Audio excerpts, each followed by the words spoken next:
Hey guys, welcome to Clarity Technology. Today we're looking at the Corsair D5 pump combo. This is a product that was sent to me by Corsair as well as all the other parts. I'm just waiting for the CPU block and a couple of things to come in before I build it. So thank you for Corsair for sending this to me. I'm doing a little bit of unboxing and review and kind of a coverage and overview about what this is. So if any of you guys have ever heard of a D5, that means you're probably into water cooling, and pretty much the D5 is the pump that manufacturers in water cooling use because they can't produce anything that's anything close to this. I mean, they've tried and failed. So the D5 pump is produced by Liang. It's a German company, and probably somebody in water cooling is like, hey, and that was probably also an HVAC tech or something. Said, you know, hey, we use these pumps, why not use them water cooling? And then I guess they took off or something. That's purely my story that I just pulled out of my rear. But as you can see, all these name brands have a D5 because they really can't make anything better than that. And if there's anything that people on the internet agree on, the D5 is the best pump. The DDC is probably another good pump, but it's nowhere near as liked as far as the durability. I think the DDC does have a little bit better head pressure, but since the D5 is used pretty much by every known brand of water cooling company, it's kind of difficult to separate the men from the sheep. So anyway, I'm gonna do the pulse unboxing because again I was tired and I clicked the wrong button. So whoever put those two buttons next to each other, darn you. So this is the res pump combo. It has multiple inlets on each side. Here's the intake. It has actually a surprising amount of places you can plug things in. Another surprising thing, it does come with a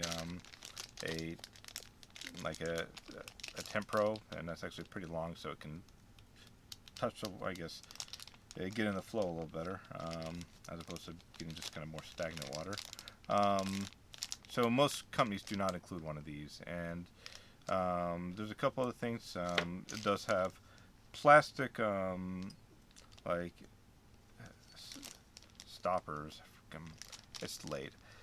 But these, at first I've never seen these made out of plastic, but they actually do have O-rings, and they're not really a moving part other than just screwing them in. So I guess that's fine there. It does come with a lot of different screws. You have thumb screws, which look like they mount to the bottom. A place to mount the device to the radiator, as well as to fans if you wanted to, and some screws and bolts. This is actually a jumper, which is used for running the loop when you're trying to fill it or leak test it. And this is one of a lot of companies I guess don't include it. They'll sell it separately. I mean, I use it on like this right here for doing tests, examples, even filling my loop. I mean, this is from another brand. I don't know if this could be XSPC. It could be included one of my power supplies. I do not remember, but anyway, I use these all the time for testing things and also for filling and draining my loop. And I use a separate power supply. I mean, I think that's pretty critical because you can leave everything plugged into your system and not have to worry about do I have to fish something out of your system trying to plug the 24 pin to plug it into. This is not fun, especially if you're doing with hardline tubes and it's a cramped area. So yeah, if you have a power supply, hopefully you have some old crappy power supply or know somebody that doesn't need one and you can get it from them and just plug it into here. Then this pump uses Molex, so you just use that connector, and all you have to do is just flip the switch and that'll power it. So this just jumpers the what you need, and then Bob's your uncle. So let's move on.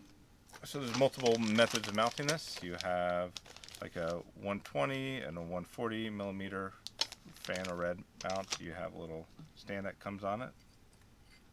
So it goes like that. That's kind of cool. So I'm guessing this would most likely be the front as far as the pump goes. So you have an inlet. Another nice thing, these cables are all braided, and I was actually surprised to see this. Most companies don't braid their cables, I think. At least the ones I've gotten looked at don't braid them. So you have this is a PWM style. There's two types of, there's actually two types of D5 pumps. There's like this right here is like a PWM. There's no like adjustment on the bottom, and this, like for example, this thermal take right here uses what's called a Vario.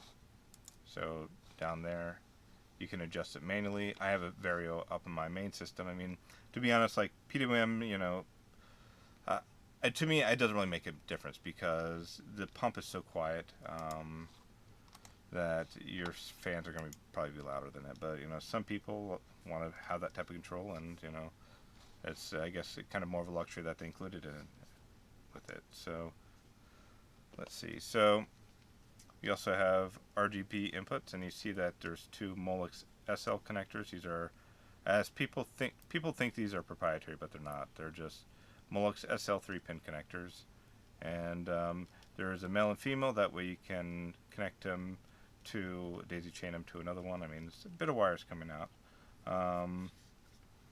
and it feels like it's fairly good quality. I mean, there's a lot of inlets. I've never seen a pump with this many inlets before. And you just have a downspout. That way you can, do a return line when it's vertical. You just want to make sure the water level, generally I try to fill it up as high as I can. But if you're going to use the inlet from the top, you definitely want to use this. I think that what it does is prevents it from draining your, like, part of your loop, which you then adds air into it, and that's not fun. So I mean, overall the quality of it's good. I mean, there's also, forgot about the manual, so you have a warranty guide and manual. And one thing about, it's probably a good idea to look over this one.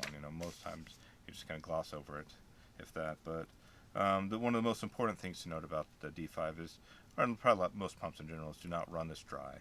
So make sure you have fluid in here when you run it, and you usually flip the switch, wait for it to get down to about here, and then you flip the switch, the power switch, so it stops pumping fluid, and you pour more in with your little squeeze bottle or whatever you use, and rinse and repeat. Again, do not use this without fluid in it. So Molex, it would have been nice if they put SATA in there. Slightly bummed about this, but it feels like, I'm impressed. It's Corsair's first entry into the market, and out of like all their parts, Hydrox is pretty cool, but like just looking at 155, coming from Corsair, I didn't expect to see this, 154 as a price point, expecting more 200, and especially, I'm surprised by the mounting options. I'm surprised by, what it really comes with.